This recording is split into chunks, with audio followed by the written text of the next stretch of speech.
عن ابن عباس رضي الله عنهما أن النبي صلى الله عليه وسلم قال: إذا أكل أحدكم فلا يمسح يده حتى يلعقها أو يلعقها. نعم، السنة لعق الأصابع واليد بعد انتهاء الطعام، وليس أثناء الطعام، ليس أثناء الطعام. انتبه، إذا انتهيت.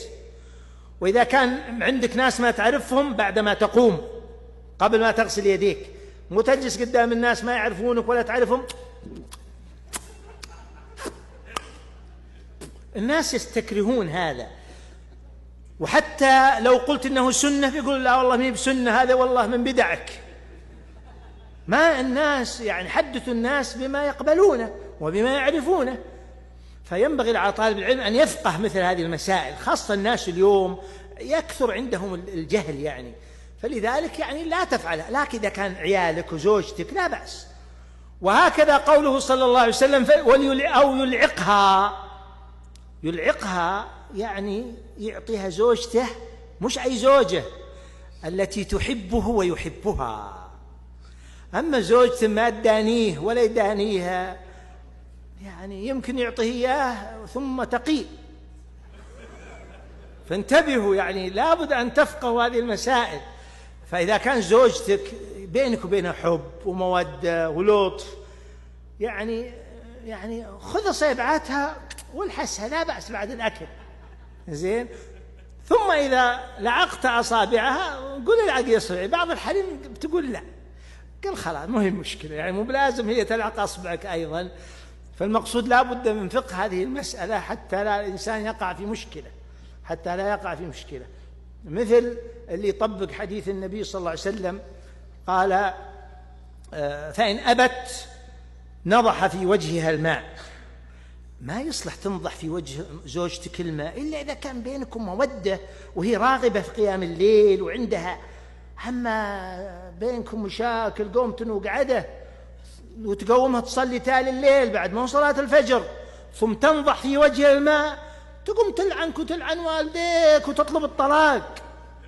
فلا بد أن يفقه الإنسان متى يطبق مثل هذه السنن ومتى يطبق. وهذا يدعونا إلى إصلاح حياتنا الزوجية، لتكون يعني بإمكانك أن تطبق فيها هذه السنن. أنا بسألكم الحين، اللي قد لعق أو لعق من زوجته يرفع يده نشوف. نشوف ولا واحد؟ زين، في واحد. ارفع يدك، خلنا نعد: 1 2 3 من حول 200 شخص، يعني كم في المئة؟ 1.5%.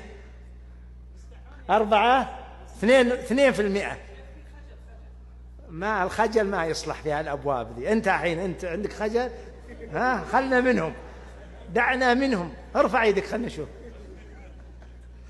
خلاص، الواحد كل يوم الحين يروح وينتعشى يقول حرمتك كذا، يقول أعطيني صيبعاتك يا بعد قلبي، خلنا يعني. طبعا هذا ما يصلح في الزوجة اللي عمرها 70 ولا 80، بتقول انهبلت أنت، فيك شيء، لكن اللي توه معرس بالذات، يعني 1 2 سنة 2 سنين، هذه ممتازة.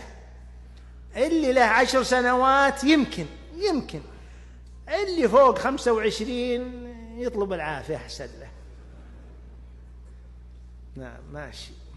والكلام للأخوات أيضا، يعني لا بأس أن تطبق.